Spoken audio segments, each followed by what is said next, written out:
abundantly and multiplied and waxed exceedingly mighty, and the land was filled with them. Now there arose a new king over Egypt, which knew not Joseph. And he said unto his people, Behold, the people of the children of Israel are more and mightier than we. Come on, let us deal wisely with them, lest they multiply, and it come to pass that when there falleth out any war, they join unto our enemies and fight against us, so get them up out of the land. That they'll be released to be free. Yeah. And what's funny Esau never want us to come together. So what is his master plan is we're going to divide ourselves, even though we're still connected. We're still on the same mind frame. We're going to divide ourselves, the south versus the north. And we're going to fight for either side, one of the two. You're still fighting for us. That war was over privatizing slaves versus corporate slaves. And we see who won because it's all a corporation now. Now we're all under corporate slave with the birth certificates, the social security, so on and so forth. That's your paperwork. That's your paperwork. It's like you had to have a signed letter to go to the next plantation, go to town to get whatever. Oh, where's your papers? Where's your papers? You had to show your paperwork. Like just like when Esau put you over, driver's license and registration, please. I want to make a point where you said that they would give the Jakes back, the Native Americans. Yeah. And you know, a lot of ignorant ass Jakes out there think that, oh well, they were slaves. No, those Native Americans, the tribe of Gad, we still held the laws.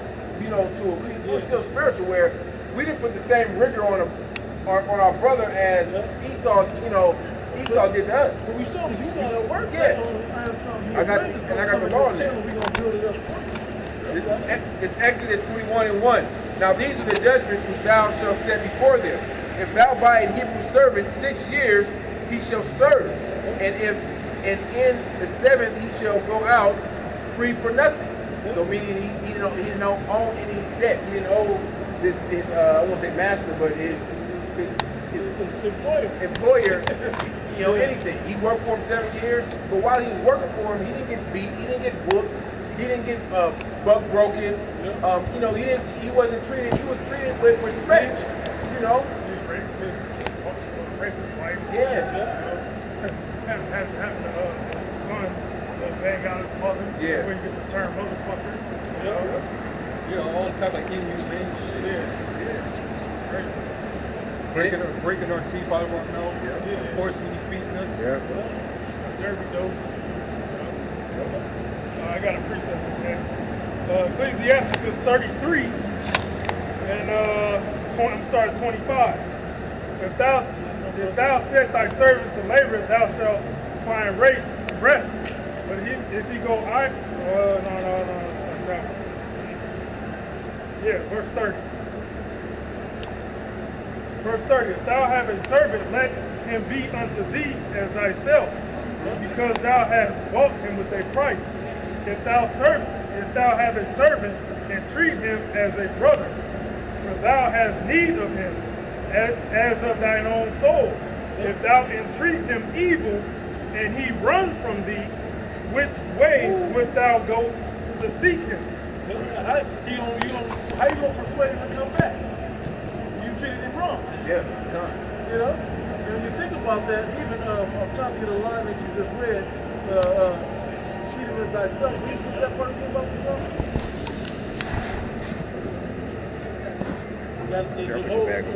Verse 31. Yep.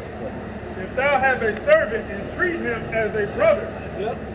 For thou hast need of him. Because thou hast need of him. And usually you have need because you may only have daughters, you may not have a wife or children, but you need help tilling the land that you own. It may have been an inheritance, you may have purchased it, whatever, but you need to make it true. So you're going to make it beneficial for him also. Not just giving him somewhere to live. You're going to pay him so he can have some increase. Example is Jacob and Laban. Yep. You know, you think Laban was just beating on him, and you know he was going to give him his daughters eventually, but he had to work for him. He wasn't going to abuse his man. That they agreed upon. Yeah. And his daughters were an asset, so he knew he was going to get something in return. So why am I going to abuse this man and treat him like shit when really I need him? See, that's the argument that Johanna was making. But he forgets the interpretive part we just mentioned about the Willie Lynch letter. Now that I've used you to build up this terrible ass kingdom, now I don't need you anymore. I've got robots to do this shit now. I've got other means, I got other heathens to do this now. Yeah, if I kill you off, hey, that's better for us. Because now I can enjoy the resources without you being there sucking them up. Bringing all the white man there, the wire nose, you know. When everything goes to robots, all you need is really one person to work one shift and one person to work the second shift to maintain the robots. That's it. And you know, for all you people that are Esau's basically giving you an ultimatum, say, all right, don't take it. Quit. I got this robot which gonna work. I'm gonna buy the robot for this amount. It's gonna work for however many years for free. Was that John Henry or Paul Which one was it that they had the machine working against the man? Do y'all remember? If I remember the story, the machine won. John Bunny? John Henry? You talking about the railroad? The railroad. Yeah, the spikes. The railroad. Yeah. But then the machine was Yeah. And the machine outdid it. Machine. Oh yeah, I saw that. Yeah. That's partly what we're talking about.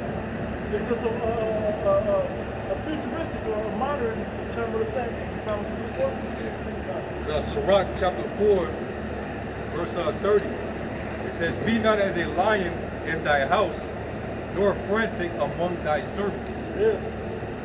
Yeah, if you're in your house, coming in, drinking, smacking kids around, abusing your wife and whatever, you know, or your servants, you're treating them all like Esau, man. The history, what he did to the house slaves, man. It got to the point. Why do you think our women are so far gone away from us now? Because of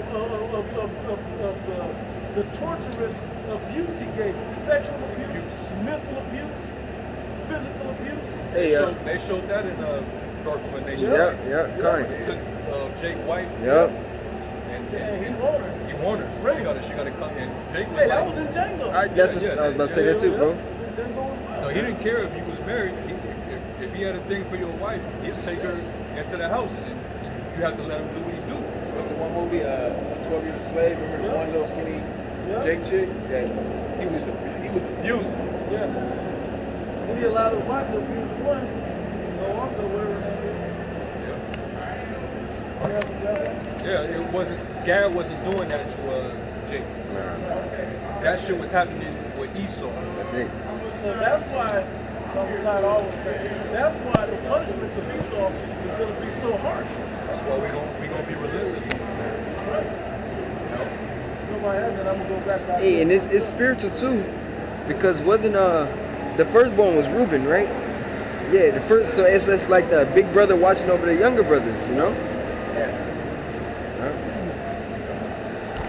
I'm going to go back to Isaiah. Oh, a lot of people don't know about. Well, I'm pretty sure maybe some of y'all do.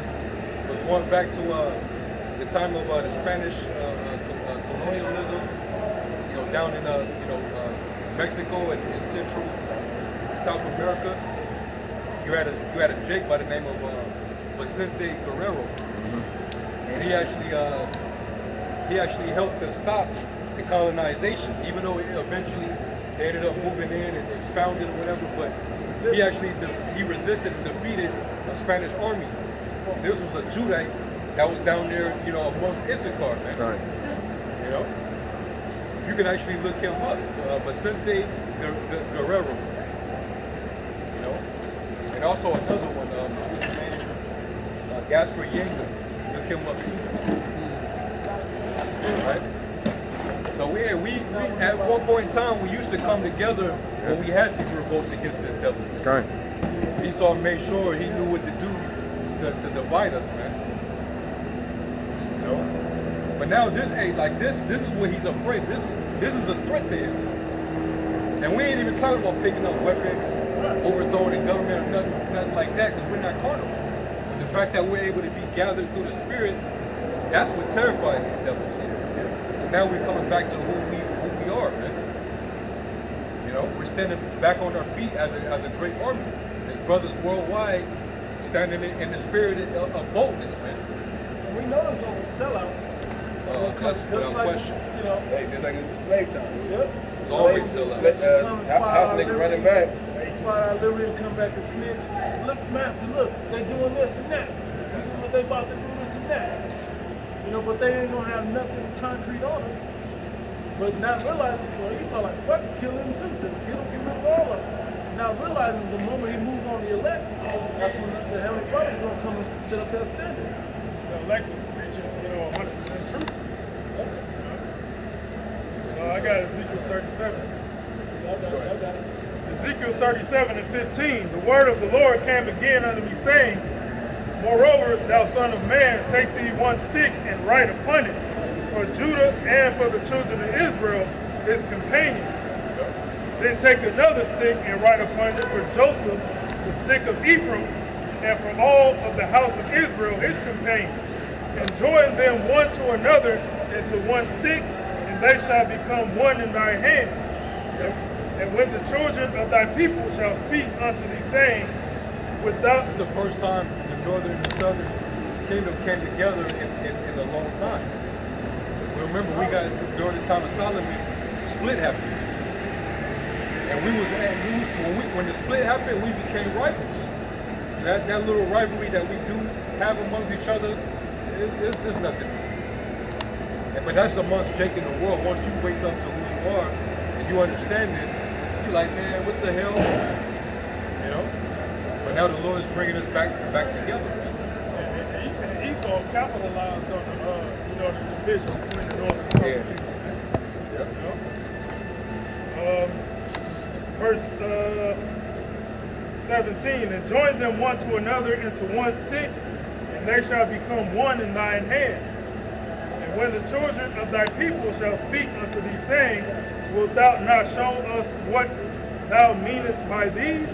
Say unto them, thus saith the Lord Yahweh, behold, I will take the stick of Joseph, which is in thy hand of Ephraim, and the tribes of Israel his fellows, and will put them with him, even with the stick of Judah, and make them one stick, and they shall be one in mine hand.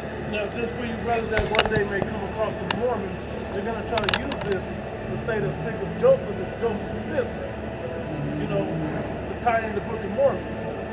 Just so you're aware of their tactics, in case they ever, but they know not to mess with Hebrew Israelites.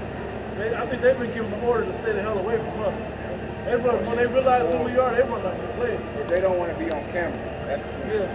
They don't want to be, They're looking for the dumbest people that's looking for prosperity. That's really what it is. You're a dumb nigga if you in the Mormon church, Yep. Any nigga. Yeah. Mexican nigga, black nigga, whatever, Whatever you are, you stupid as hell for dealing with that. Because you got these curses. That shit work for them, but they need you in there to look like a diverse group and to use your ideas and labor and your spirit to tie it back into the righteous book. You see how they didn't use Jaffa.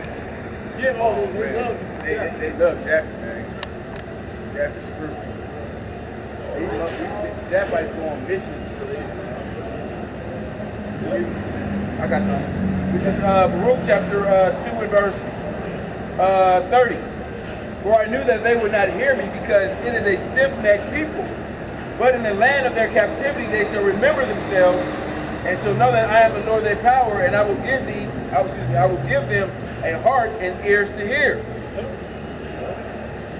Open up the eyes and the ears of the elect, and even he'll open up the eyes and the ears of the people you don't want when you're called, But you get this word for a while, and then he'll classify you to the next level or spew you out, depending on what you are. But we're in here to be of the elect. We're not in here to come up short.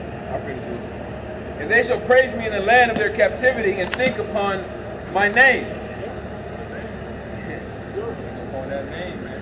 Your name, that's a fresh name.